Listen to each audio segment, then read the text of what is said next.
Buenos días. Nos reunimos nuevamente para continuar con las clases de la Guerra de los Huiracocha. Estamos aquí en la séptima clase. Entonces, vamos a pasar eh, la palabra al compañero Harry Pizarro, que nos está compartiendo sus conocimientos. Adelante, compañero Harry. Buenos días, Mávila. Buenos días a todos los compañeros y compañeras que nos siguen desde hace ya casi 2 meses. Estamos en la séptima sesión del libro Guerra de los Viracochas de Juan José Vega, historiador peruano e indoamericano que fue uno de los precursores de la llamada visión del otro, visión de los vencidos, o desde una visión eh, desde el mundo andino y más que el mundo andino, una visión totalizadora, ¿no? De uno de los momentos más trágicos y a la vez trascendentales en la formación de nuestra realidad, como es pues la invasión española a estas tierras, que en ese entonces era principalmente el Tahuantinsuyo, denominado pues la Guerra de los Viracochas. En esta séptima sesión, que ya es una de las últimas, vamos a enfocarnos ya en la segunda parte del libro en torno a la misma guerra de resistencia por parte de el primer Inca de Vilcabamba, conocido por nosotros como Manco Inca. Entonces iniciamos con unos prolegómenos de la sesión pasada, que nos quedamos en la expedición de Alonso Alvarado. Esa expedición, como señalamos también anteriormente, contaba con más de 500 hombres, más las tropas que eran miles de, de los caciques que estaban, de los curacas que estaban eh, con los españoles, como ya señalamos también la sesión pasada, y una cuantiosa cantidad de esclavos afrodescendientes o incluso ya afros, ¿no? Traídos desde el verdadero viejo continente como es África. Sin embargo, el poderío de Alvarado se vio disuelto y fortaleció extraordinariamente el de Almagro en el Cusco, como vimos. Pizarro eh, se sintió estremecido al conocer la noticia, mucho más lo sintió Manco Inca, comprendiendo pues que era muy difícil su situación en Ollantaytambo, ¿no? Las actuales, la actual zona arqueológica, ¿no? de Ollantaytambo, y optó por retirarse más hacia el norte en lo que luego sería conocido, o ya conocido como Vilcabamba, ¿no? Donde se resistió por 4 décadas. Entramos a una denominada batalla entre cristianos, ¿no? O guerra civil entre españoles. Interesante también para analizar, ¿no? Nuestra realidad en ese momento. Eh, Cuando llegaron los españoles, estábamos en plena guerra civil, ¿no? Entre Huáscar y Atahualpa, los Hanan versus los Hurin, y en plena guerra de resistencia por parte de Manco Inca, estalla una guerra civil también entre españoles, entre pues Pizarro y Almagro. Esta batalla entre cristianos, ¿no? Como señala con José Vega, fue eh, más una entrega en masa, ¿no? Más que una verdadera batalla. Es decir, dicho sea de paso, la carne de cañón la pusieron los runas, ¿no? Las milicias, los soldados que Cada uno de los caciques, esta vez bajo las órdenes de Almagro Pizarro, entregaban a esta guerra. Poca disposición para pelear demostraron aquellos que por varios meses no habían hecho sino quemar, violar, torturar a la población, como ya habíamos señalado anteriormente, la población que está en resistencia con Manco Inca. La expedición de Alonso Alvarado se disolvió, dejando a Almagro con un poderío en el Cusco, ¿no? Lo que dio lugar, pues, a la conferencia de Mala, aquí al sur de Lima, ¿no? El sur chico. Esa conferencia fue realizada el 14 de noviembre de 1537. Imagínate, ya habían pasado algunos años después de la muerte de Atahualpa, entre Pizarro y Almagro, con el objetivo de resolver sus diferencias y determinar a quién pertenecía el Cusco y dónde terminaban las gobernaciones, ¿no? Recordemos que se dividieron el Tahuantinsuyo del tomando como punto de referencia limítrofe el Cusco, ¿no? Del Cusco al norte era para Pizarro y del Cusco al sur era para Almagro, ¿no?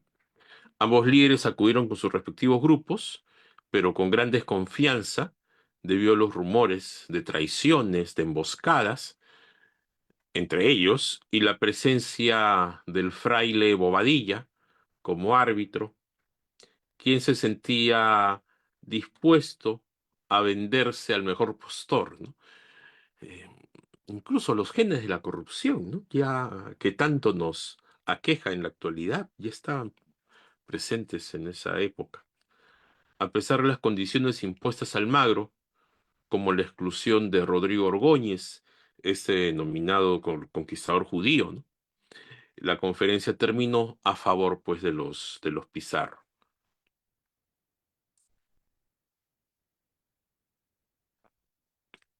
Pero no hizo más esa conferencia que crear las condiciones para una verdadera lucha que se inicia con la fuga, la huida, tras ser capturado por los almagristas en el Cusco del hermano menor de Francisco Pizarro, ¿no? Gonzalo Pizarro, que no vamos a tocar el tema acá, porque el libro termina con la muerte de Manco Inca, a traición, dicho sea de paso, por almagristas, pero Pizarro luego, Gonzalo Pizarro, se rebela contra la corona española y se declara independiente, ¿no? Al final fue derrotado y pues decapitado junto con Carvajal, que era su maestre de campo, ¿no? Este Gonzalo Pizarro logró escapar junto con Alonso Alvarado y un numeroso grupo de prisioneros. Una vez en Lima, se puso a órdenes de su hermano Francisco, quien lo encomendó estar cerca de Mala con 500 hombres, ¿no? Para la época de la conferencia. Aunque estos hechos fueron aceptados por ambas facciones, los pizarristas siempre negaron que la cercanía de Almagro tuviera, digo, de Gonzalo Pizarro tuviera intenciones arteras, ¿no? Sin embargo, Almagro recibió una advertencia de un pizarrista y decidió huir hacia el sur, acorralado por las fuerzas de Pizarro. Y sucede, los que conocemos la geografía de nuestro país, ¿no? Este nombre nos es familiar, justamente paso entre la costa peruana, la costa sur y la sierra, ¿no? Específicamente Huancavelica, Huaytará, ¿no? Que incluso ahora es famoso por sus zonas arqueológicas, principalmente inca. La batalla de Huaytará fue un enfrentamiento entre Hernando Pizarro y Rodrigo Orgóñez, el, en el que el primero salió victorioso gracias a sus 400 soldados españoles y auxiliares, pues, eh, originarios, ¿no? A pesar de contar con menos de 100 hombres, Orgóñez y su aliado, el Inca Paulo, ¿no? O Paulo Inca, o Paulo Inca, ¿no? Recordemos que él quería el trono en vez de Manco Inca, quien llevaba 5.000 soldados de guerra, ¿no? De runas, sinchis, podríamos decir en quechua, hostigaron sin tregua a los pizarristas con sus sondazos, ¿no? Utilizando una especie de táctica de guerrilla. Sin embargo, la superioridad en armamento y la falta de voluntad de los almagristas para defender la plaza en esas condiciones llevaron una victoria fácil para Hernando Pizarro. En medio de la guerra entre pizarristas y almagristas, Paulo Inca ofreció a Diego de Almagro su ayuda para derrotar a Hernando Pizarro. Sin embargo, Almagro se negó a lanzar a los aliados, sus potenciales aliados eh, locales, ¿no? Eh, contra los cristianos, tuvo ese prejuicio, ¿no? Lo que generó censuras por parte de algunos almagristas, quienes decían, bueno, estamos en guerra, ¿no? No, no debería haber esas consideraciones. Poco después, Almagro se retiró del Cusco y aquí interesante, ¿no? Después de cometer tanto genocidio, tanta masacre como hemos visto, ¿no? Especialmente este señor Hernando Pizarro, tantas mutilaciones, que incluía pues eh, eh, cortar orejas, narices, ¿no? Eh, tenía pues escrúpulos, increíble. Escrúpulos hacia los españoles, ¿no? Lo que da a entender algo que también conocemos, ¿no? Que no nos consideraban humanos, ¿no? Eh, o que la vida valía mucho menos de las poblaciones locales. Poco después de este hecho, Almagro se retiró al Cusco, donde cundía el desconcierto por la fuerza que traía Hernando Pizarro. Paulo Inca, también conocido como Paulo Inca, quien había sido aliado de Almagro, se unió a los conspiradores en su contra. Lo traiciona al final, viendo acercarse el fin de su alianza circunstancial. Y aquí ocurre una de las batallas más importantes de la denominada guerra civil, pues, entre españoles, que es la batalla de Salinas. La batalla de Salinas fue el último enfrentamiento entre los ejércitos de Hernando Pizarro y Rodrigo Ordóñez, quienes se enfrentaron el 26 de abril de 1538 cerca del Cusco. A pesar de la superioridad numérica de Ordóñez con más de 1000 hombres, Hernando Pizarro 1000 hombres españoles. Y ahí también podríamos tener algunos comentarios, ¿no? Eran 1000 soldados españoles más. Hernando Pizarro logró la victoria gracias a su poder de fuego con 30 piezas de artillería y 200 escopeteros, ¿no?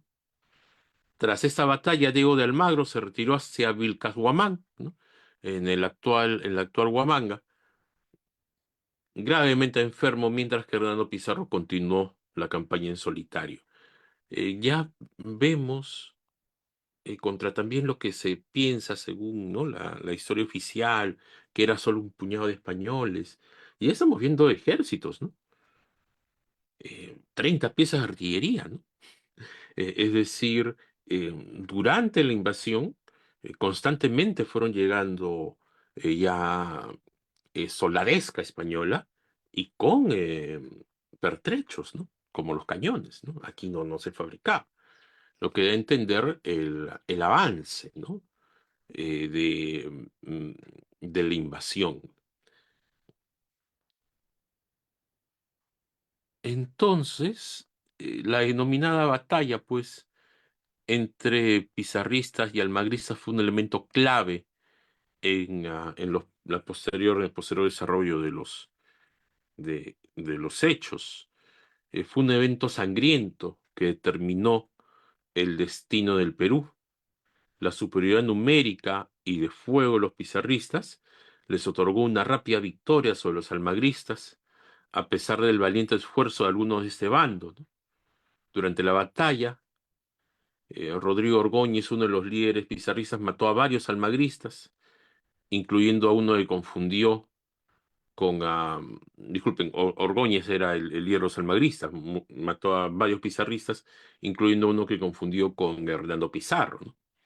A pesar de estar herido, Rodrigo Ordóñez, que pasó a la historia como conocemos como el conquistador judío, fue capturado y degollado en el campo de batalla.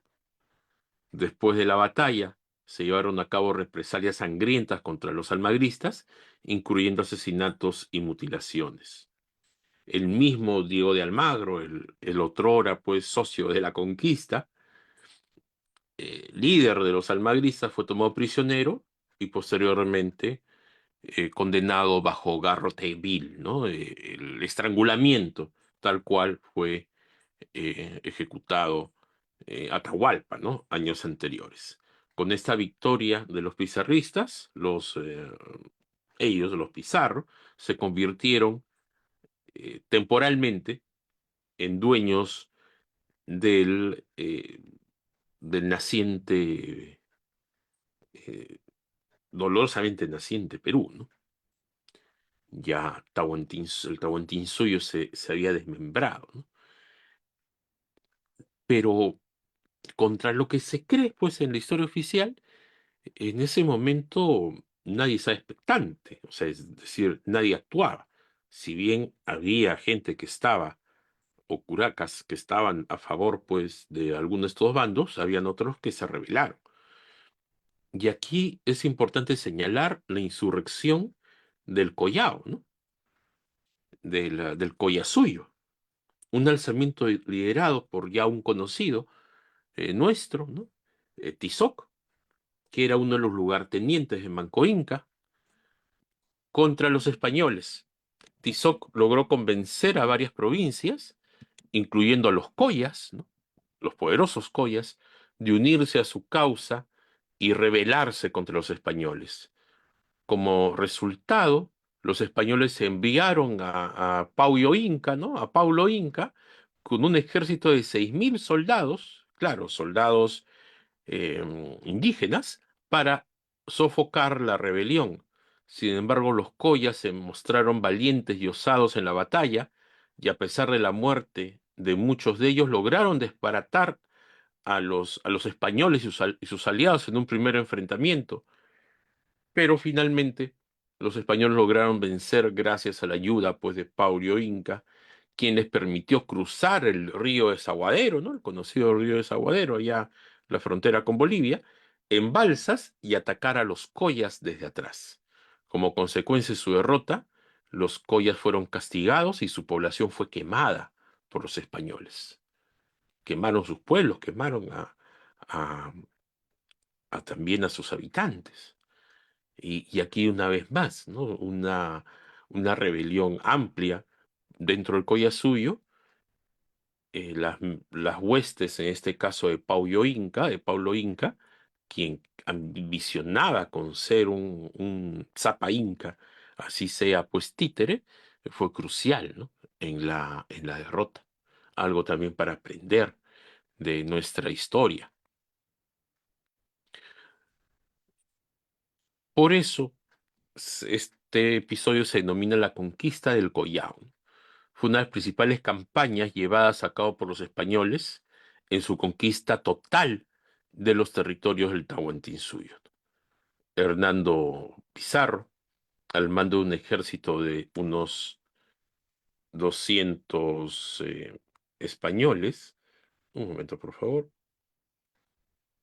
ok, eh, y miles de auxiliares, se enfrentó a las fuerzas de Manco Inca, lideradas por su lugarteniente Tizoc, ¿no? A pesar de la resistencia de los rebeldes, los españoles lograron tomar la comarca de Cochabamba en el actual Bolivia y avanzar hacia Charcas, la después conocida como Audiencia de Charcas, ya eh, actualmente entre el territorio del norte argentino, ¿no? Y el sur, el suroriente boliviano, donde se encontraba Tizoc organizando la resistencia. Tras una serie de batallas, los españoles lograron vencer, pues, y consolidar su dominio en la región.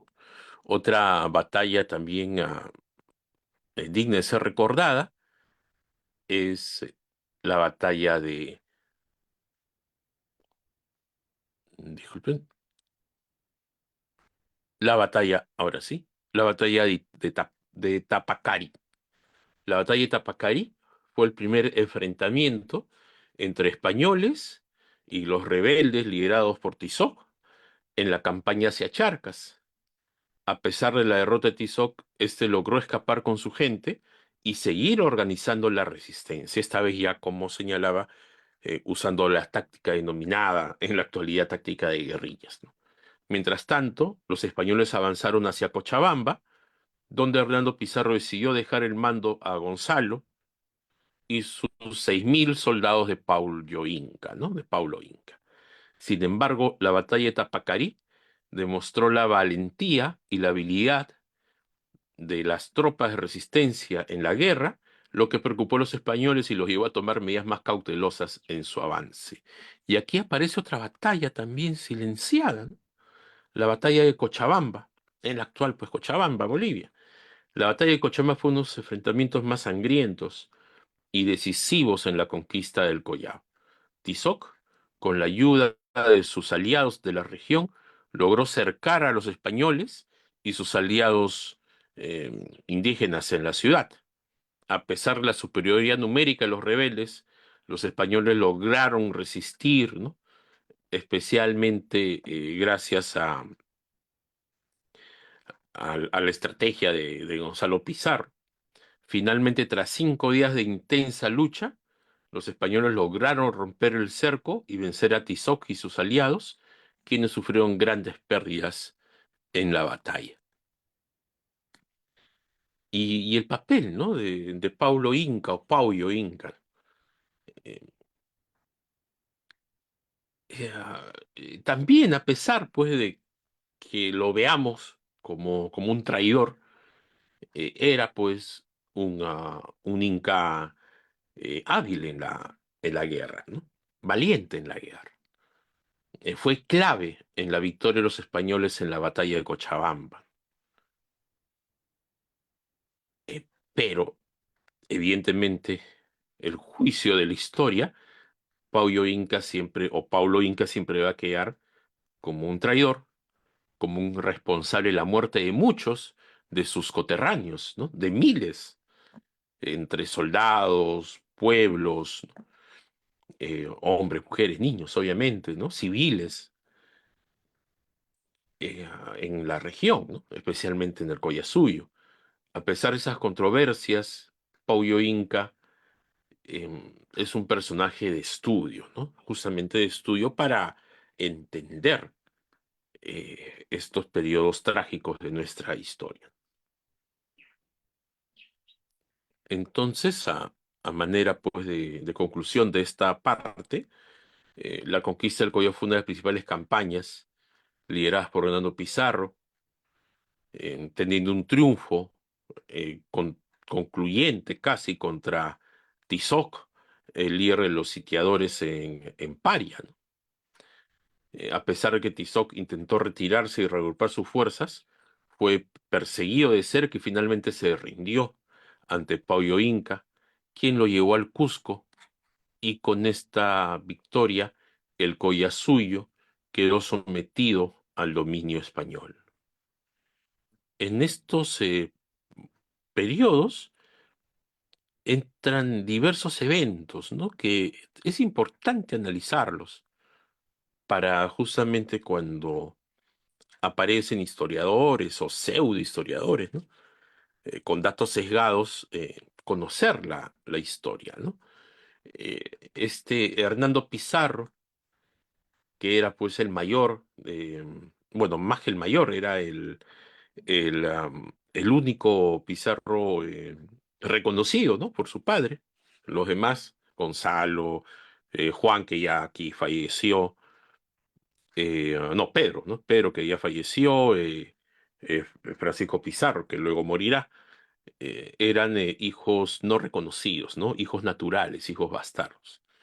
Este Pizarro, que luego, eh, eh, siendo estas tradiciones llenas de violencia, pues sí, patriarcado, eh, fue casado, ¿no? O más bien la hija, ¿no? Fue entregada la hija de Pizarro, eh, la llamada Francisca Pizarro, ¿no? Y se casó con el tío, imagínense. Y algunos historiadores como Rosorowski, ¿no? Por eso a veces eh, hay que entender pues a estos grandes personajes de la historiografía peruana en su totalidad, ¿no? A veces hablan de mestizaje, ¿no? Francisca Pizarro, etcétera, y no cuentan pues cómo fue, ¿no?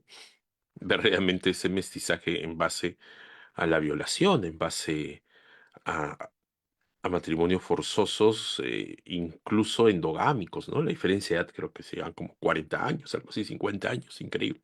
En fin, Hernando Pizarro decidió partir hacia España, llevando los tesoros al rey y explicar diversas conductas. Esta partida fue un hecho trascendental en la historia de la conquista, ya que marcó el inicio de una serie de eventos, eventos rápidos, eventos traumáticos, que cambiarían el curso de los acontecimientos en el país. Eh, Hernando Pizarro fue esperando recompensas y lo que recibió por sus múltiples crímenes eh, contra españoles y también contra la población local, 21 años de encierro en la cárcel del Castillo de la Mota del Campo. Igual, ¿no? Por los crímenes que cometió, debió de merecer pues la pena de muerte, ¿no? Para la época. Lo que también, ¿no? Lleva a señalar que esta dura sanción, ¿no? Responde porque la corona española veía sus intereses socavados, ¿no? No lo hacía por razones humanitarias, eso también siempre hay que entender, ¿no? Lo hacía porque sabía que toda esta guerra civil y estas masacres, estas matanzas, debilitan sus intereses en sus nuevos territorios, ¿no?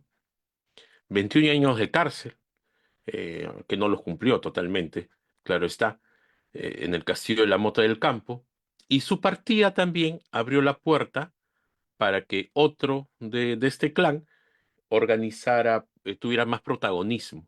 Y ese otro no es más que Gonzalo Pizarro, ¿no? Quien organiza una poderosa expedición contra Manco Inca en Vilcabamba.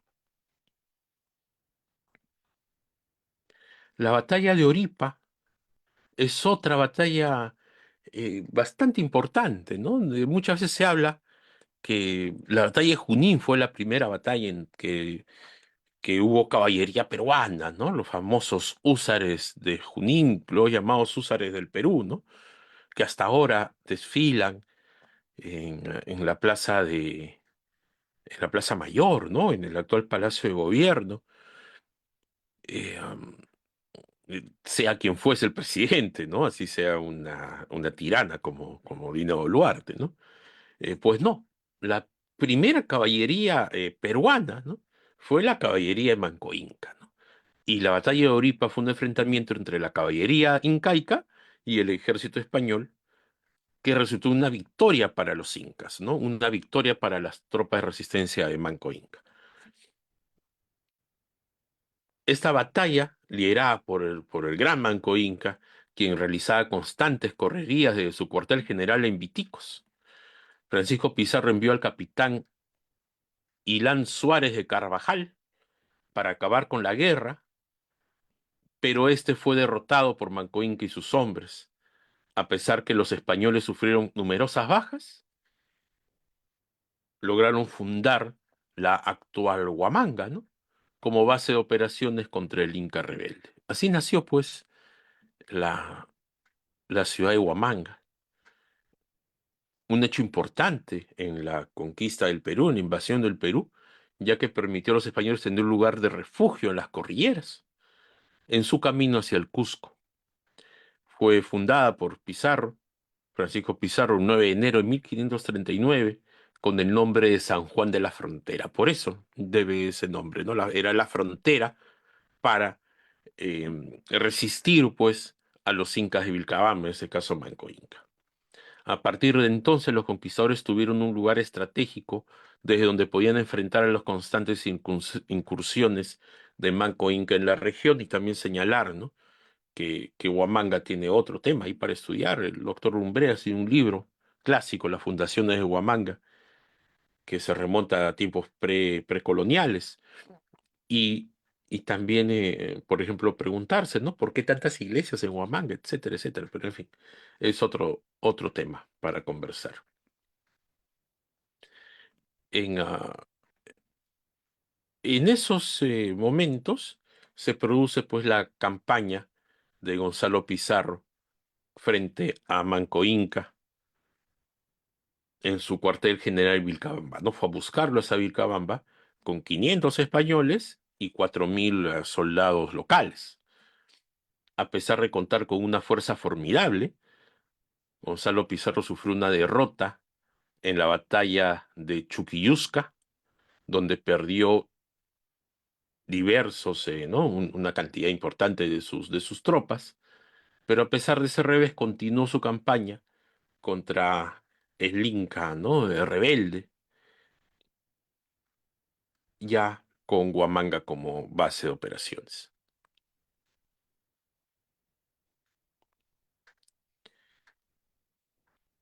En la expedición por el territorio peruano, Gonzalo Pizarro y su ejército se encontraron con una fuerte resistencia por parte de la población local. En un ataque de sorpresa, fueron capturados dos auquis, ¿no? O dos príncipes, dos nobles de incas del lado de Manco Inca,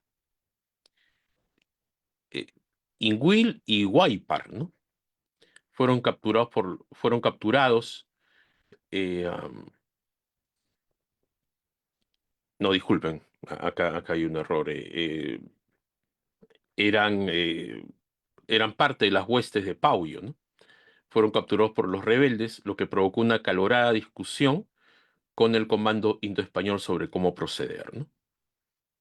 Finalmente, los españoles, es decir, las tropas de Gonzalo Pizarro, decidieron aceptar la propuesta de Pauyo Inca con el fin de buscar a estos incas desaparecidos, ¿no? Y descubrieron las numerosas bajas entre españoles y sus aliados. Y bueno, el destino de Inguil y Huaypar, el destino pues de traidores, ¿no? Como Paulo Inca, llevó a una decisión de Manco Inca, ¿no? Manco Inca, inflexible con sus enemigos, nosotros ya señalamos, ¿no? Cuál fue su política de no perdón, ¿no? De colgar a todos los que traicionaron. Y aquí, pues, ordenó la decapitación tanto de Ingil como de Huaypar, ¿no? Ante la posibilidad de que ellos lo traicionaran, el rey cusqueño, ¿no? El Zapa Inca rebelde, legítimo, dicho sea de paso, ¿no? El Inca de Vilcabamba prefirió cortarles la cabeza antes de que ellos pudieran hacer lo mismo con él. Esta decisión demuestra la firmeza y la determinación de Manco Inca en su lucha contra los invasores españoles y también, ¿no? Entender los momentos graves que sucedieron, porque no puede ser visto de distintas formas, ¿no? No habrá sido fácil para Manco Inca tomar esa decisión. Era bajo toda la luz de sus hermanos, ¿no? Pero también es reflejo que ya estaba desintegrada prácticamente estas alianzas, ¿no? Esta unión de entre panacas, entre Hanan y Hurin, más pudo las divisiones y va desde Huáscar con Atahualpa, ¿no?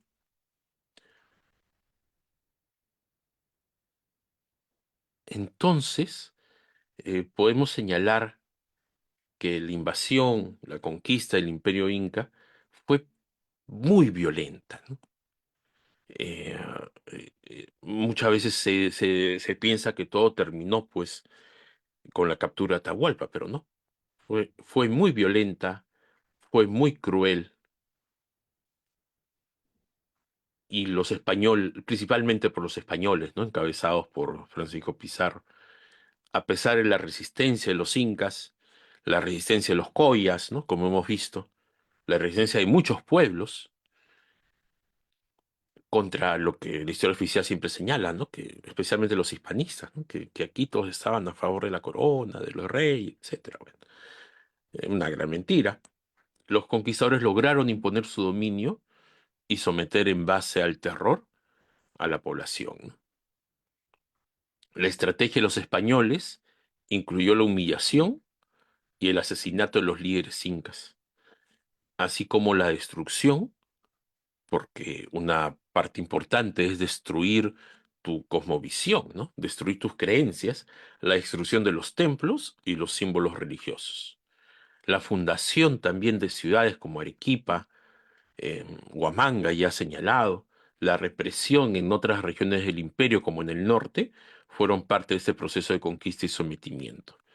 Por eso vale y esto quizá me salga un poco del tema, ¿no?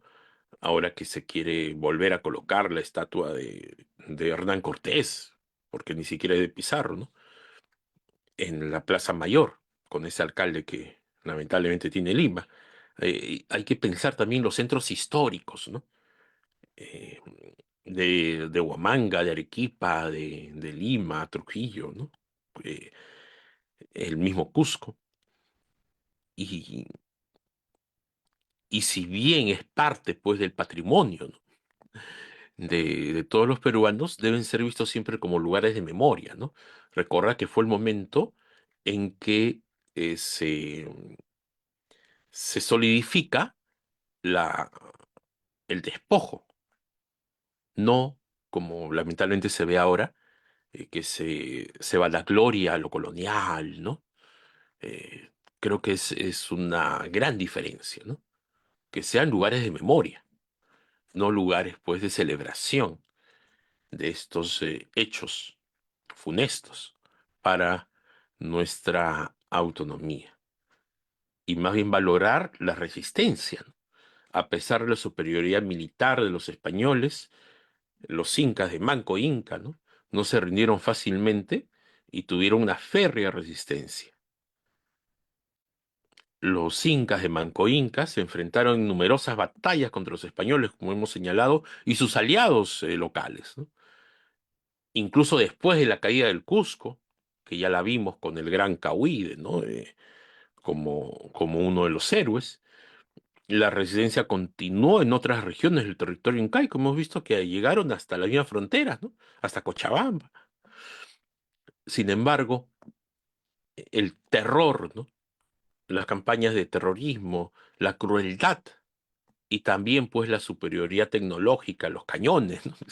No hablamos de un cañón, dos cañones, hablamos de 30 cañones o más, ¿no?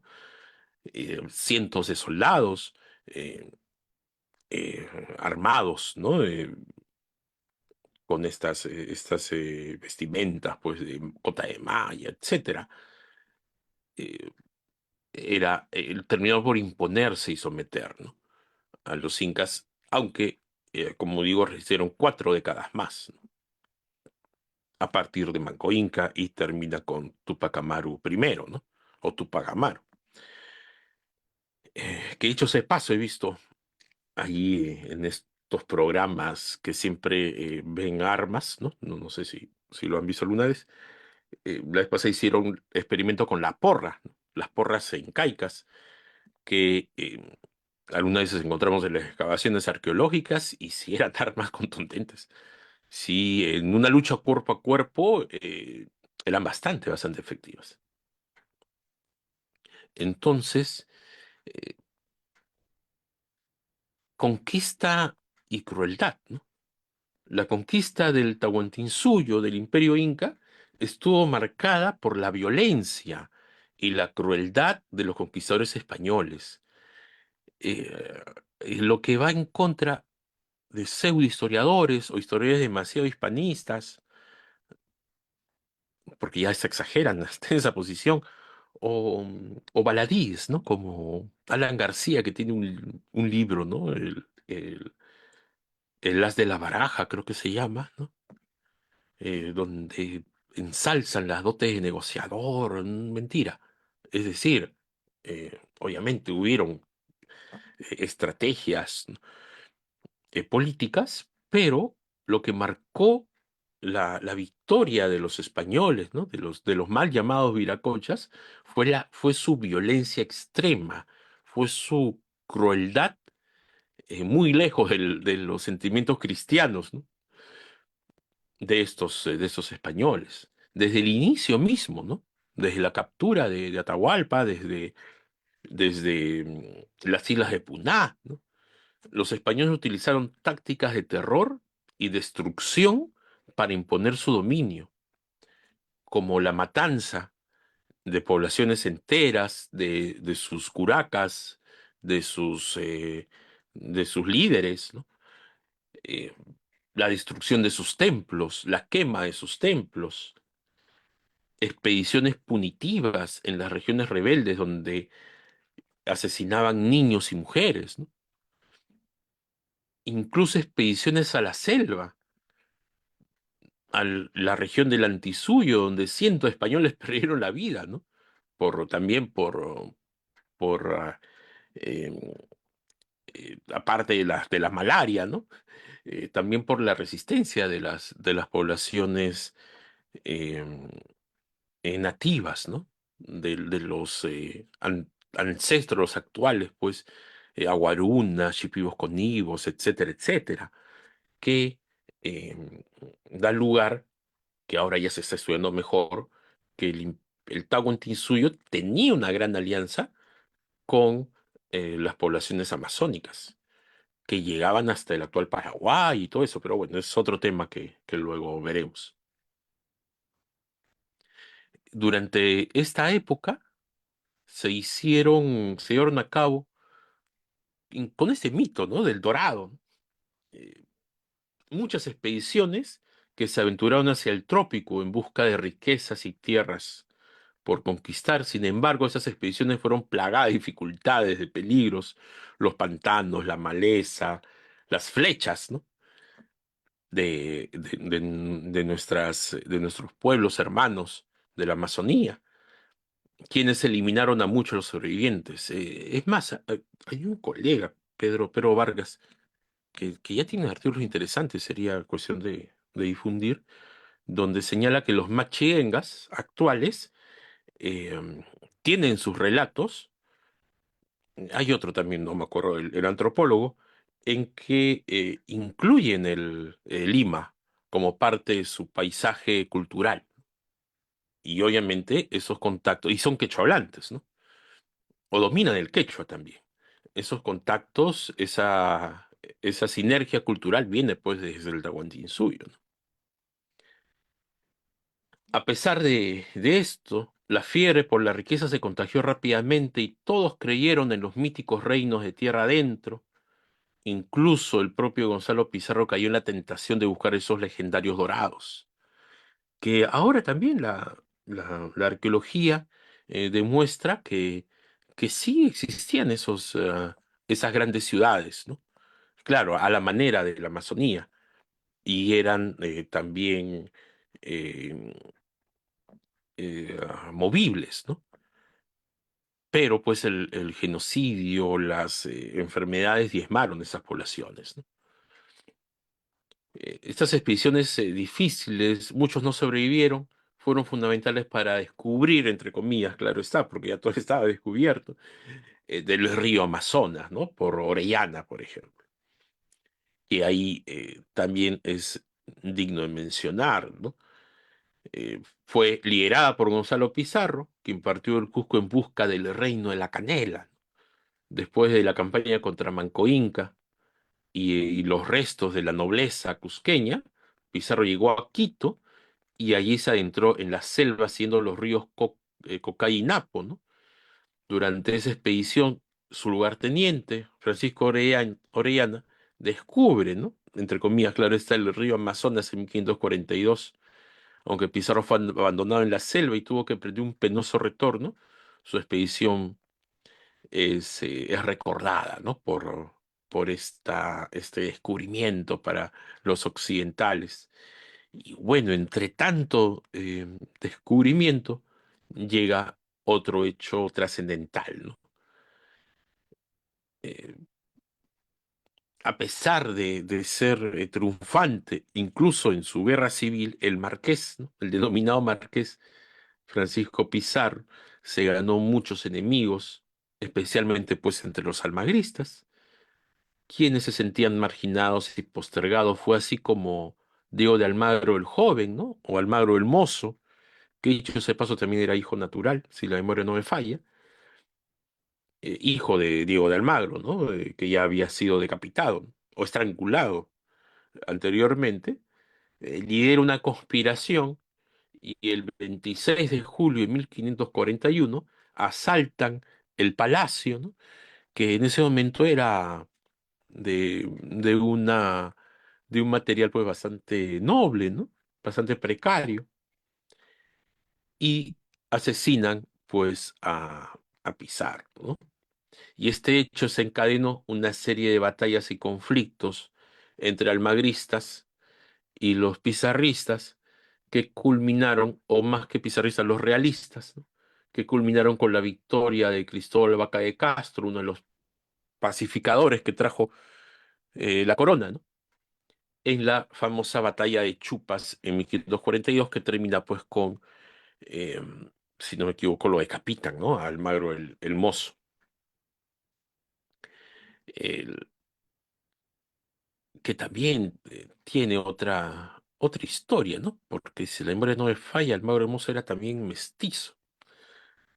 En medio de estas luchas y conflictos, el rey de España crea, pues, recién en 1542, el virreinato del Perú, ¿no? Enviando a Blasco Núñez de Vela como virrey. Sin embargo, pues, también en un hecho que hace ver que los herederos de los conquistadores no han cambiado nada, ¿no? Es decir, los actuales terratenientes o exterratenientes, los actuales empresarios, ¿no? Los dueños del Perú no han cambiado mucho. Blasco Núñez de Vela llega pues como representante del rey o de la ley, ¿no? La nueva ley impuesta, pero eh, no, no fue recibido, ¿no? Bien. Ya se habían acostumbrado a la opresión, a la explotación, ¿no? Y lo deportan, imagínense, casi casi, ¿no? Herederos de los congresistas de ahora. Él regresa y pues encuentra la muerte, ¿no? Eh, su llegada pues con estas nuevas leyes, buscaban un cambio radical, especialmente en la forma como se trataba a la población local, ¿no? Pero como una vez más, ¿por qué les interesaba pues a quién explotar, ¿no? Estas leyes fueron rechazadas por los conquistadores, por los encomenderos, ¿no? Se habían repartido el Perú en encomiendas, quienes se agruparon en torno a Gonzalo Pizarro, ¿no? Y a uno de los pocos que quedaban de los cabecillas. En medio de este caos, también pues fue condenado a muerte y ejecutado en el mismo lugar donde había sido asesinado su padre Diego de Almagro, ¿no? Almagro el Mozo. Y, y también, pues como señalo, Blasco Núñez de Vela, con una política favorable a las poblaciones locales, bueno, siguiendo el contexto, cualquier medida era favorable, ¿no? El genocidio era muy fuerte. Y también, ¿no? Eh, he señalado que tenía un genio irascible, ¿no? Desencadenó una nueva serie de conflictos en, ah, entre las huestes españolas. Y en ese propio conflicto, en esa nueva guerra civil que, que se da pues entre Gonzalo Pizarro y, y los realistas, ¿no? También se da la resistencia de los incas, ¿no? En total, Juan José Vega recoge hasta Manco Inca, después hubo mucho más, recoge al menos 100 combates contra España, demostrando un gran valor y coraje en la batalla, a pesar de las brechas que la pólvora, las armas de los españoles abrían en sus filas. Los incas continuaron combatiendo con determinación y resistencia. Por eso su heroísmo y sacrificio nunca deben ser olvidados si queremos construir o reconstruir, ¿no?, en las actuales condiciones nuestro país. Uno de los enfrentamientos más importantes durante este periodo, ¿no?, fue la batalla entre las fuerzas hispano-jaujinas, recordemos, Jauja, ¿no?, y las cusqueñas. Esta batalla duró 2 días, resultó en la muerte de 50 españoles y una gran cantidad de jaujinos, ¿no? Aunque finalmente los incas fueron derrotados, también es importante recordar por la valentía y determinación en la lucha por su tierra y su cultura. Y aquí viene también otro hecho. Después de esta batalla contra las fuerzas hispano-jaujinas, Manco Inca decide humillar a sus enemigos, destruyendo su huaca, la famosa huaca Huarivilca.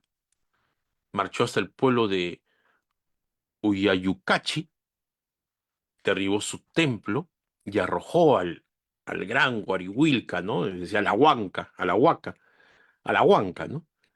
Eh, lo arrojó al río Mantaro, ¿no? Esta acción, una vez más, demostró la determinación de Manco Inca en su lucha contra los españoles y su lucha también contra sus aliados locales. También nos preguntaremos qué hubiera pasado si Manco Inca hubiera eh, prevalecido, ¿no? Porque, para variar, eh, nunca fue derrotado, hecho sea de paso, Manco Inca, como lo vamos a ver ahora, ¿no? Luego de tantas luchas, tantas pérdidas también, inclusive de su esposa, ¿no?, como hemos visto anteriormente, que fue ultimada a flechazos, ¿no?, por los españoles, asesinada. Eh, Manco Inca se detuvo en Acostambo durante un año para reagruparse y defenderse. Este retiro demostró su estrategia y su determinación para continuar luchando por su tierra y su pueblo. Durante un año estuvo eh, en resistencia y nunca fue derrotado, ¿no? Durante su lucha contra los españoles, Manco Inca y sus capitanes, como hemos señalado, saltaron Huamanga y realizaron diversas correrías por Caraguasi, Abancay, Oripá, Andahuaylas, Limatambo, Tambo, ¿no? Aunque no se tienen muchos detalles de esas acciones, ¿no?, demuestra la resistencia y la determinación de los incas en su lucha contra la invasión. Otro hecho importante es que después que un hijo de Manco Inca, ¿no?, fuera tomado como rehén por Gonzalo Pizarro, Manco Inca organizó su rapto para recuperarlo, ¿no? Envió a sus hombres al Cusco y secretamente lo secuestraron en la casa del español que lo tenía en su poder, y este no era otro que Titu Cusi Yupanqui, quien sucedería a Manco Inca luego de su funesto final, ¿no? Y ese final con el cual prácticamente cierra, porque la siguiente sesión es de reflexión y la otra es como un recordaris, la, la, las, la novena, ¿no?, eh, se cierra con el asesinato de Manco Inca, ¿no? Manco Inca no fue, como digo, derrotado en batalla. Y si tenía, a pesar de lo diezmado de su población, era al fin y al cabo el Zapa Inca, ¿no?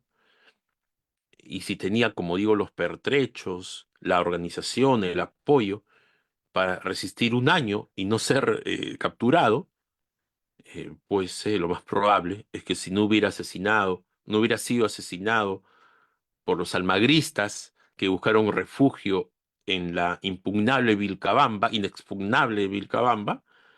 estos refugiados tramaron su asesinato y eh, matan a traición a Manco Inca, ¿no?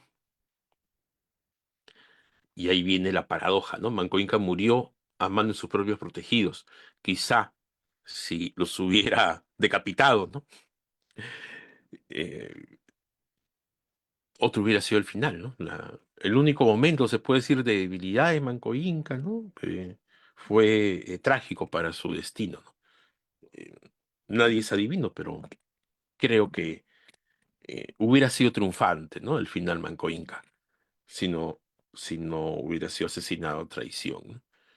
Y así acaba la vida de uno de los principales héroes no estudiados por el Perú oficial, destacado por su heroísmo, por su sacrificio en la lucha contra los invasores, contra los conquistadores españoles, y no debe de ser para nada olvidado. Su legado y el de los demás héroes incas que hemos, héroes incas, héroes andinos, héroes originarios que hemos visto en todas estas sesiones, deben ser reconocidos y honrados en la historia de la nación peruana, ¿no? Deberían haber muchas calles, colegios, ¿no? Estatuas, ¿no? Con sus nombres, pero lamentablemente, pues de eso adolecemos por justamente nuestra herencia colonial y nuestra todavía condición, pues servil, creo yo. Bueno, muchas gracias, Mávila. Eh, Quedo pues a la reflexión y a la respuesta de los asistentes.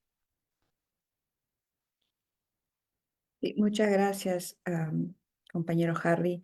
Entonces vamos a leer algunas preguntas que están aquí. Eh, si pueden elaborar sus preguntas, por favor.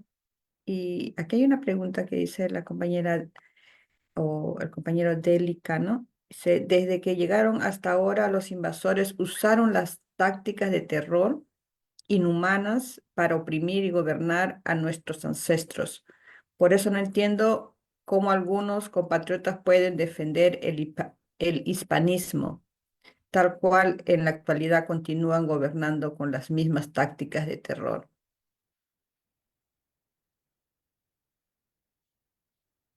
Eh, no sé si... Bueno, es un tema grande para explicar, ¿no? Diversas razones. Bueno, por tema de clase, principalmente, por tema también de alienación, ¿no?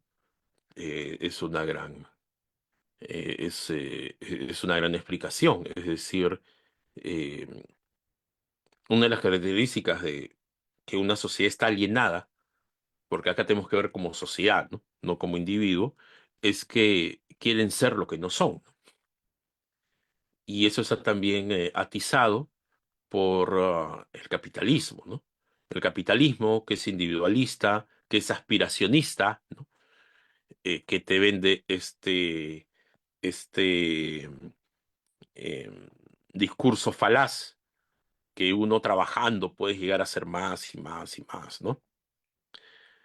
En nuestros países, ese arribismo también tiene mucho de racismo y, y muchos se creen hispanistas a pesar de no descender de nadie, de los invasores españoles, etcétera, porque eso en su alienación, en su pérdida de identidad, los blanquea, ¿no?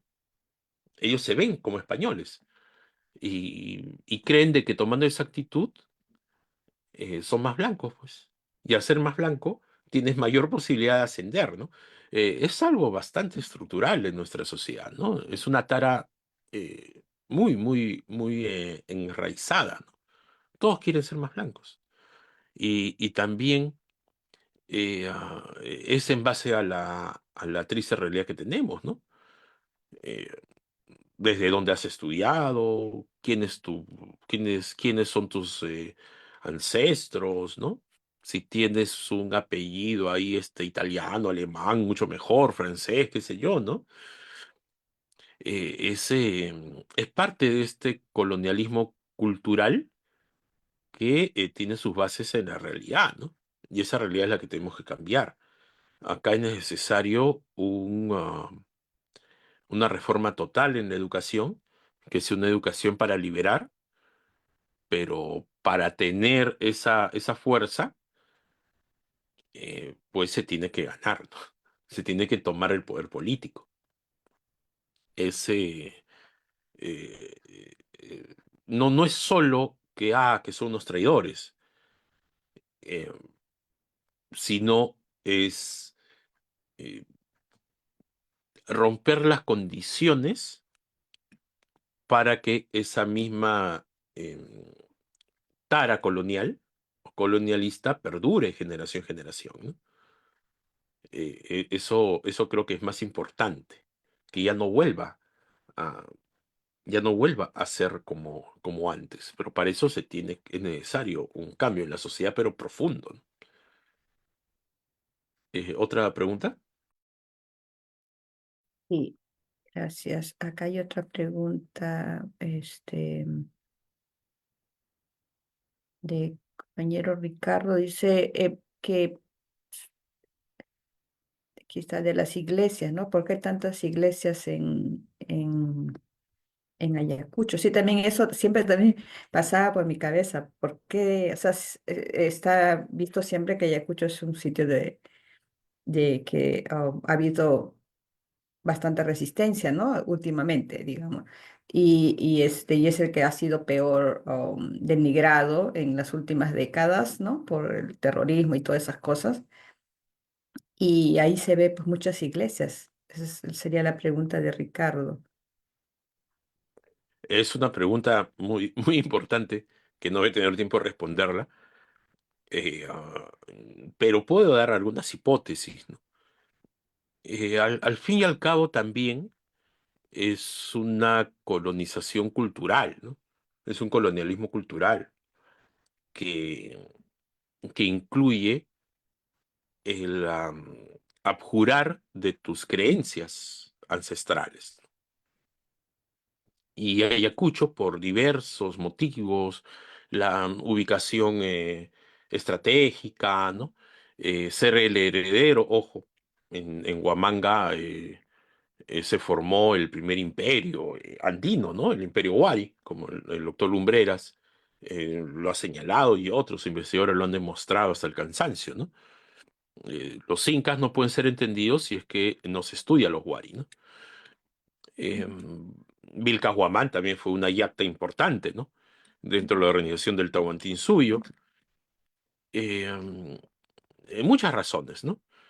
Eh, ah, eh, ah, era importante fundar Huamanga, ¿no? Como ya hemos visto hoy día, que creo que es una de las tareas para aprobar el curso, una de las preguntas. Y por esa misma razón es importante eh, dentro de la fundación de Huamanga eh, que el poder religioso, porque aquí el catolicismo sirvió, entre otras cosas, ¿no? Para que legitimar la invasión, mientras más y cada iglesia era una especie de huaca, ¿no? Allá podemos decir, ¿no? No, que cada iglesia representaba una de las huacas más importantes de Huamanga, ¿no? Ya, pero ese tema no quiero tocarlo, ¿no? Pero sí está relacionado. Y el otro punto que sustenta esta afirmación es que eh, si bien el gran José Vega señala, ¿no? Que hay muchas guerras, hay muchas batallas olvidadas, contó más de 100, ¿no? Otro tema también son los movimientos sociales relacionados de resistencia. Y en Huamanga nace un movimiento de resistencia bastante importante para estudiarlo, muy pocas veces analizado. Hay unos libros también ahí interesantes para ver, que es el Taqui Onjoy, ¿no? El Taqui Onjoy, que tuvo su sede en Huamanga, era un movimiento que se adelantó 3 siglos, pues, a Carlitos Marx y otros, que ¿por qué? Porque se dieron cuenta que no trabajando, es decir, haciendo una huelga, eh, colapsaban el sistema. Este movimiento de Taqi que es la enfermedad del baile, ¿no? El canto de la enfermedad, ¿no? Más exactamente, era, era un movimiento que buscaba el abandono de los obrajes, el abandono de las minas, el abandono de la mita, y regresar a las huacas, regresar el culto a las huacas y regresar a los pueblos que habían sido abandonados, ¿no? Para construir los llamados pueblos de indios, ¿no? Que fueron construidos para mayor explotación, ¿no? Fue un movimiento bastante revolucionario. Esa es una de las razones, ¿no? Y, y también, ¿no? Claro, sería extrapolar hasta la violencia política en los años 80. Creo que me pasaría muchos siglos, y no es así de fácil la explicación histórica, pero, pero también, ¿no? Eh, Debe ser vista como una forma más de lucha o de resistencia, ¿no? Y ahí quiero que ser bastante claro, ¿no? El- Al igual de la pregunta anterior, lo que se debe de hacer es, de una vez por todas, cambiar las condiciones de explotación que se pasa de generación en generación, ¿no? Cambiar este sistema, porque el no cambiar ese sistema, no cambiar este constante expolio a nuestra población, a nuestras riquezas, va a provocar el divorcio entre el Perú oficial y el Perú real. Y, y en vez que se haga factible la unión entre todos los peruanos, el resultado va a ser más violencia, ¿no? El resultado va a ser más terror. El resultado va a ser más genocidio. Entonces, es la gran pregunta, ¿no? ¿Cómo llegamos a esa solución? El general Velasco, que ahora ha sido nuevamente rescatado, ¿no? Eh, Han sacado un libro con sus discursos, eh, ha tenido posiciones bastante antagónicas, ¿no? Que algunas me sorprenden, ¿no? Es decir, yo entiendo que Velasco sea odiado pues por el comercio, por los hijos o nietos de los terratenientes que ya perdieron sus tierras, ¿no?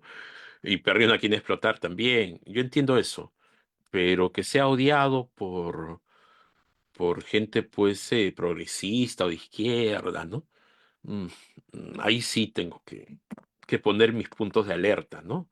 Mis signos de admiración. Obviamente que se puede criticar, que fue algo vertical, etcétera, etcétera, pero de ahí a pasar a otro estándar, me parece peligroso, por no decir menos. Es decir, eh, lo que al final quería Velasco, que dicho de paso era un general atípico, ¿no? Porque no era un general represor del pueblo, ¿no? No era un general como Benavides, como este de Bari Hermosa, que ha sido excarcelado, ¿no? Eh, con una gravedad que ya tiene pues 20 años, está desahuciado y bueno, como Fujimori, ¿no?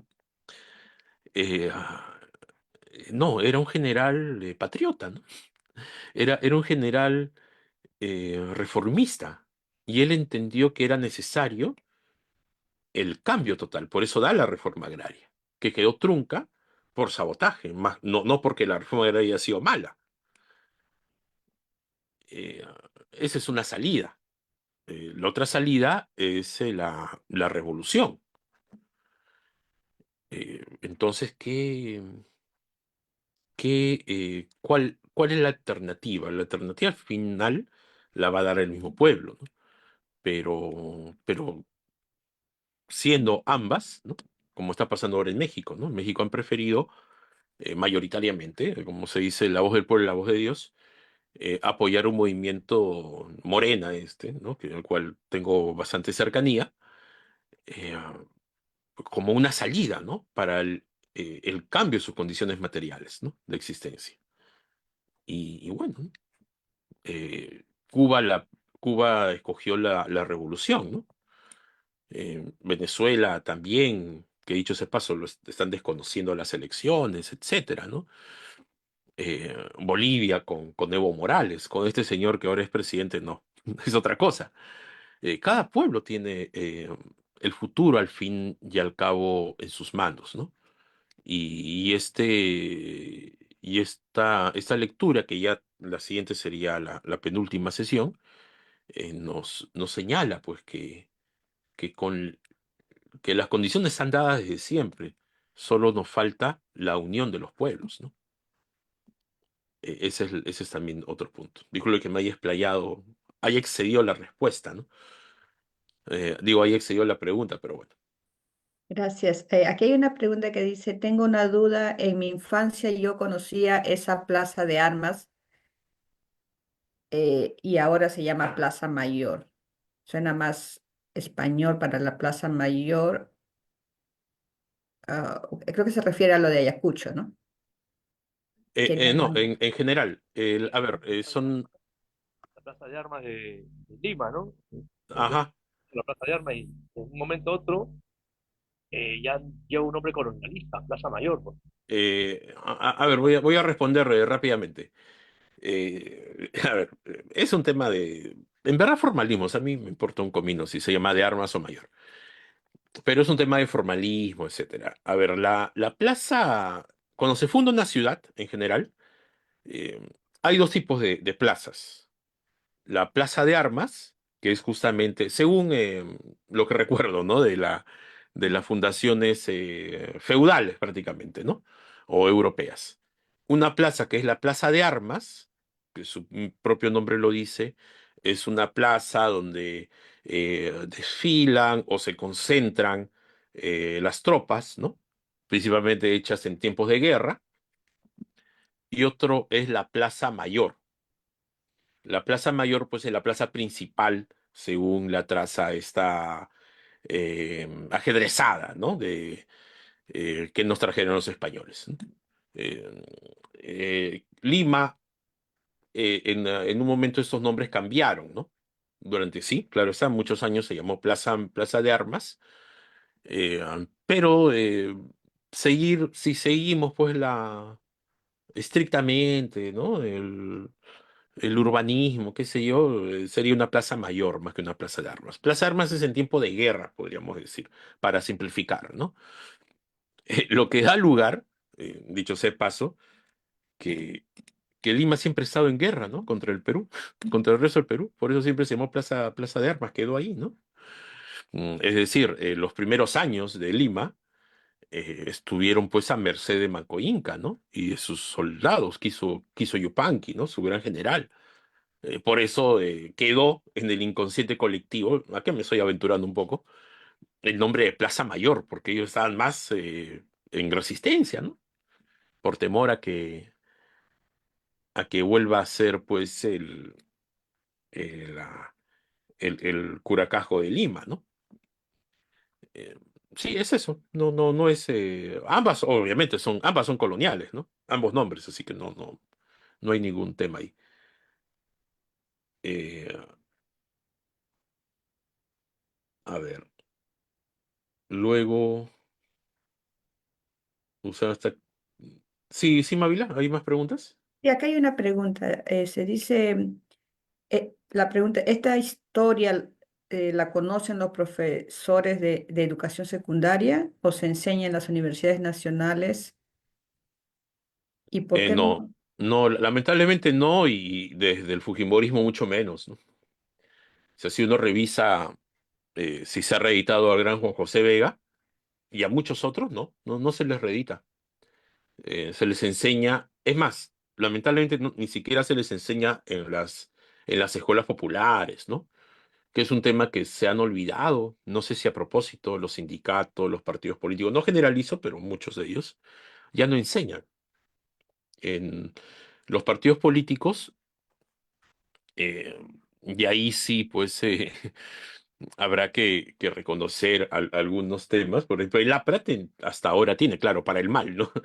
Pero sí, los partidos políticos deben ser centros también de doctrina y de enseñanza de la historia del Perú. Actualmente no se enseña. Es más, me atrevo a decir que ni siquiera en San Marcos, ¿no? Así de forma como estamos hablando ahora, ¿no? Eh, ah, ¿Y por qué? Porque obviamente es peligroso, ¿no? Para este sistema, totalmente peligroso. No, Eh, totalmente de acuerdo, perdona que te pise, Harry. Es que el tema de la realidad peruana, la triste historia del Perú, para la oligarquía y el poder y los oligopolios, es sinónimo de subversión y de dar, hacer una concientización de masa, porque nuestra historia es tan triste. Fíjate que en México sus calles están llenas y pobladas por sus guerreros, historias que hicieron la resistencia y desplazaron a Cortés. E imagínate que acá a la justa tenemos pocas calles o algunos restos, ¿no? de nuestra resistencia histórica que tú haces mención. Es triste, ¿no? Nuestra historia. Y lo más triste todavía es que nosotros arrastramos todavía esa pleitesía hacia el colonialismo. Fíjate que ahora, el 18 de enero, que es el que se conquista Lima, en 1535, estos, bueno, compatriotas, vamos a decirlo por decir, porque han nacido en nuestro país, pero son unos mera traidores, al estilo de Paulo Pizarro, quién sé yo, eh, van a hacer una actividad, ¿no? Brindando la pleitesía acá a la corona, al reinado de España, la situación peninsular. El sentimiento donatero es una chunguinada que hacen todo su parafernalia, su música, muy bonito, muy pintoresco, pero en el trasfondo, compañero, es tapar la imagen de un régimen muy jodido. Es como la época Sí, de, Ricardo, del- muchas de- gracias. sí, sí, es que termino la idea, es que es lo que pasa en España también. Eh, Por ejemplo, en la guerra civil, cuando estaba Franco en su plena dictadura, avasallando al pueblo español, ahí estaba Lola Flores, Carmen Sevilla, Juanito Valderrama, su pintoresca acto popular, música, variopinto, y lo mismo que están haciendo con lo que están pasando nuestros compatriotas en el exterior, tratando de tapar la imagen con unas danzas pintorescas. Y eso es una manera, compañero, yo no lo veo bien. Sí, Ricardo, muchas gracias. Bueno, entonces, déjeme ver si hay otra pregunta. hay, Yo- hay Oye, una importante aquí de Yuri perfecto. que Yes. dice, ¿qué ha pasado con el pueblo peruano que hasta rechazan el aporte de Bolívar y Sucre como, junto como San Martín? No me atrevería a decir que es el pueblo peruano, ¿ah? No está enraizado para nada. Lo que sí es cierto que ha crecido, ¿no? Al menos mediáticamente, la postura hispanista, especialmente de la clase media que siempre, ¿no? Lamentablemente carece, pues, de conciencia social y entran en la pseudohistoria, ¿no? Entran en la teoría de la conspiración, que los masones, que la corona británica, es decir, obviamente la guerra de independencia que conocemos eh, no puede entenderse sin las guerras imperialistas que ya existían en Europa eh, desde, desde eh, qué sé yo, desde Felipe II y la reina Isabel, Isabel I, ¿no? Esta que dicen que murió virgen, ¿no? De Inglaterra, pero, pero bueno, son guerras imperialistas que llevan como cenit eh, las llamadas guerras napoleónicas, ¿no? Napoleón, que bueno, no lo vamos a tocar acá, pero es un personaje importantísimo en nuestra historia, ¿no? En la historia universal. Pero decir, que es una conspiración de los masones, que Bolívar era un masón, que San Martín era un masón, es un simplismo total, ¿no? Es un engañamuchachos total. Eso sí, lamentablemente, está cundiendo, especialmente como señalo en las clases medias. eh, pero la única forma de combatirlos, aparte de rebatirlos, es conocer nuestra historia, ¿no? Nuestra historia real. Y lo que hemos visto ahora con José Vega, por eso escogí el libro, es porque te muestra la historia sin censura, ¿no? Dolorosa, ¿no? Porque qué bonito hubiera sido, pero sería falso decir, todos los incas estuvieron, ¿no? Resistiendo contra los españoles. Lamentablemente no fue así, ¿no?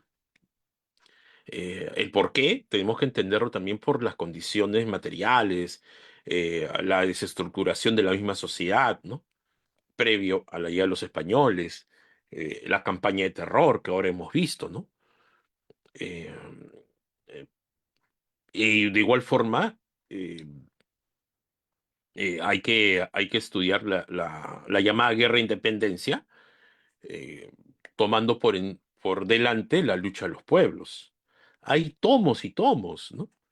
Que si sacáramos solo un tomo aquí a estudiarlo de la forma que hemos estudiado ahora, nos llegamos al 2028 y no terminaríamos, ¿no?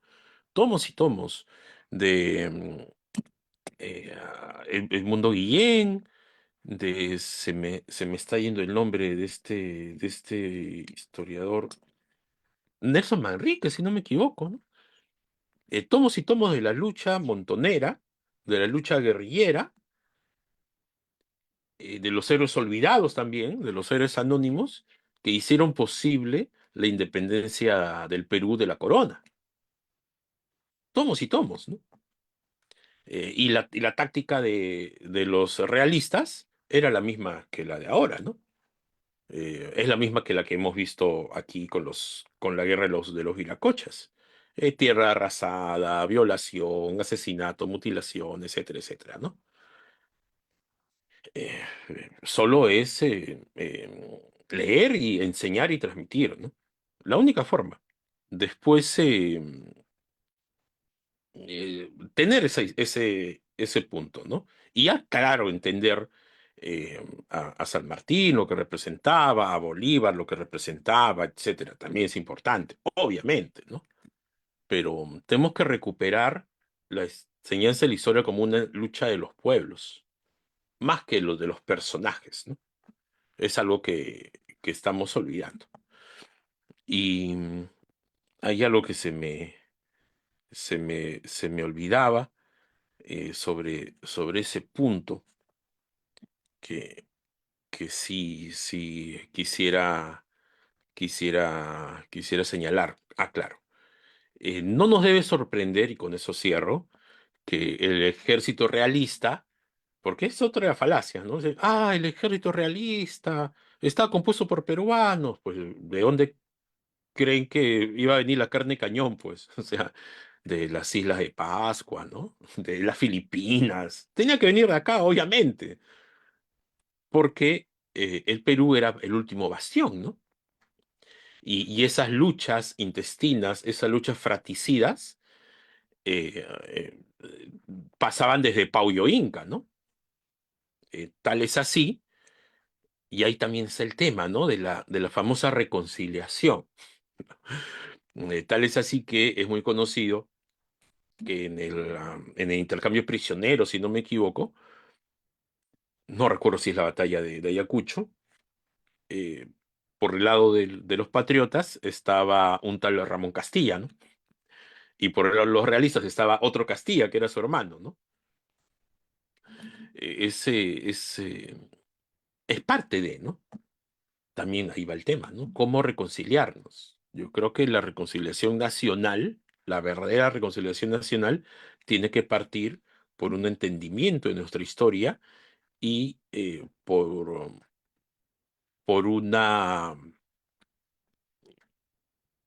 una unión para un futuro para todos, ¿no? De justicia social. Solo así podemos hablar de reconciliación. Pero bueno. Sí, muy buena pregunta, porque sí, sí, ya a mí ya me tiene hasta harto que los masones, que, que, que Gran Bretaña, ¿no? O sea, nosotros que somos títeres tampoco es así. Gracias. Gracias. Bueno, hay muchas preguntas aquí en la transmisión en vivo. La primera dice, ¿cuál fue la causa principal de la derrota de nuestros antepasados frente a bueno, a las hordas españolas? No hay una razón principal, ¿no? Es Total. una suma. Podría decir, y eso que hay muchas más razones. Primero, el momento en que estaba el Tahuantinsuyo, ¿no? Que eso vimos en la primera sesión. Estaba en una crisis, está en una guerra civil que, como vimos, fue más cruenta que las anteriores guerras civiles que hubo. Ya lo hablamos, con Huayna Capac hubo guerra civil, el mismo Pachacute ascendió dentro de una especie de guerra civil, ¿no? Eh, ah, que señalaba que también el imperio, el Tahuantinsuyo está en una expansión demasiado grande, ¿no? Y se estaba superando en sus cimientos, ¿no? Había ya muchas rencillas al interior del... Valdemar Espinosa habla de 50 etnias, ¿no? 50 curacascos que comprendían el Tahuantinsuyo, ¿no? Era prácticamente un continente el Tahuantinsuyo. Esa es la primera, diría yo. La segunda es, eh, pues, la extrema crueldad de los españoles, como hemos visto acá, ¿no? Eh, y y va unido también, obviamente, la tecnología bélica, ¿no? Porque si los incas hubieran tenido la pólvora, qué sé yo, otra cosa hubiera sido, ¿no? El cantar. Pero bueno, ya es un tema para reflexionarlo, creo yo, en las últimas sesiones. Gracias. Bueno, hay muchas preguntas. Aquí hay una pregunta que dice, ¿cuál fue el modo de producción en la época de Atahualpa y Huáscar? Y también, ¿cuál fue el modo de producción impuesto en el virreinato? Y la otra pregunta también ahí sería, también dice, ¿cuál fue el proyecto de Manco Inca? ¿Tenía algún proyecto nuevo? Ah, grandes preguntas, ¿ah? Que hasta ahora siguen en debate. Eh, y seguro varios no van a estar de acuerdo con lo que digo. Actualmente se está siguiendo, dicho sea de paso, ¿no? Como a veces da vueltas el destino. Es la tesis del doctor Valdemar Espinosa, quien tuve el gusto de que haya sido mi profesor en San Marcos y el año pasado lo visité. Todavía goza de buena salud, felizmente. Valdemar Espinosa señalaba que el modo de producción en el Tahuantinsuyo era un modo de producción nuevo, ¿no? Que no puede ser entendido con el clásico sistema eh, del, del marxismo, que dicho de paso casi todos lo usan, ¿no? Pese a que odian el marxismo, que es el esclavista, el feudal, ¿no? El, y el capitalista, ¿no? A grandes rasgos. Bueno, anteriormente el comunismo primitivo, ¿no? Él dice que no, que un poco inspirándose en el modo de producción asiático, que dicho de paso lo propuso Carlos Marx, inspirado justamente en los grandes imperios, ¿no? De la actual India.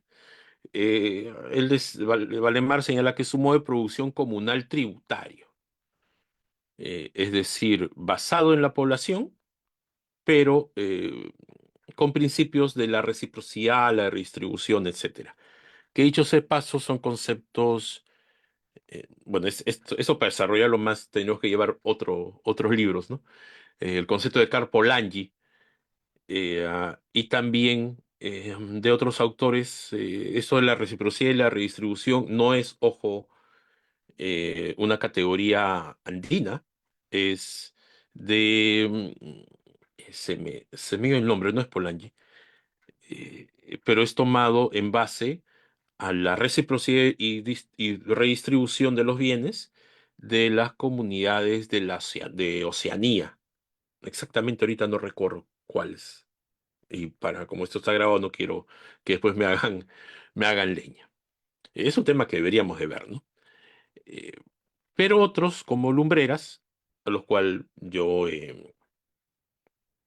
eh, yo me adhiero, el modo de producción en el Tahuantinsuyo era un modo de producción esclavista. Era un modo de producción esclavista. En el sentido en que estaba basado en el control de la población, ¿no? Y por más que no hayan habido esclavos a la Europa, ¿no? Habían pues yanaconas, ¿no? Que es un tema que acá voy a revisar después, ¿no? Con más entendimiento. Que dicho se paso, Pizarro libera, pero no porque era pues un Targaryen, ¿no? Qué sé yo, sino por un tema político, estrategia, y los yanaconas, que eran el escalafón más bajo del imperio, se rebelan y se rebelan de tal forma que querían destruir todo el orden establecido. Y ahí es que los españoles dicen, ah, creo que hemos metido la pata, ¿no? Interesante ese punto. Eh, que estaba en transición hacia un modelo feudal, porque el otro punto era la tenencia de la tierra, que es la base del feudalismo.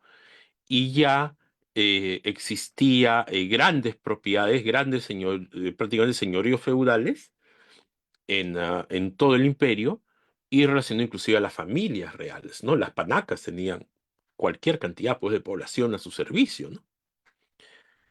Y a su vez estaba apareciendo ya un gen de un mercado, ¿no?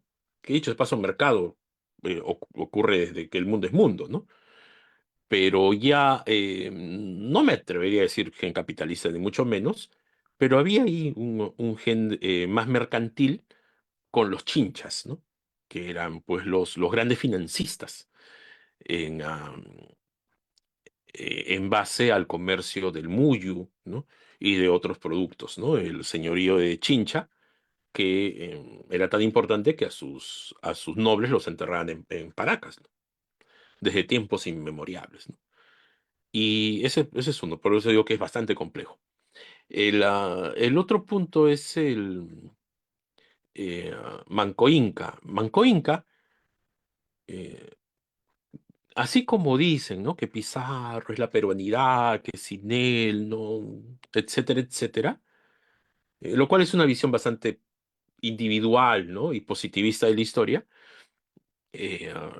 Manco Inca debería ser exaltado, ¿no? Debería de ser llevado al mismo nivel o más que Tupac Amaru, ¿no? Tupac Amaru segundo, ¿no? José Gabriel Condorcanqui. Podríamos decir que Manco Inca es el gen, es el origen de la resistencia, ¿no? Y una resistencia total, resistencia cultural, resistencia armada, ¿no? Eh, por eso el denominado Inca rebelde debería ser puesto a la altura de Cuauhtémoc, por ejemplo, ¿no? Allá en México. Si uno revisa la guía, ¿cuántos Cuauhtémoc habrá en México? Muchos, ¿no? Hasta candidatos a la presidencia, políticos, hasta futbolistas, ¿no?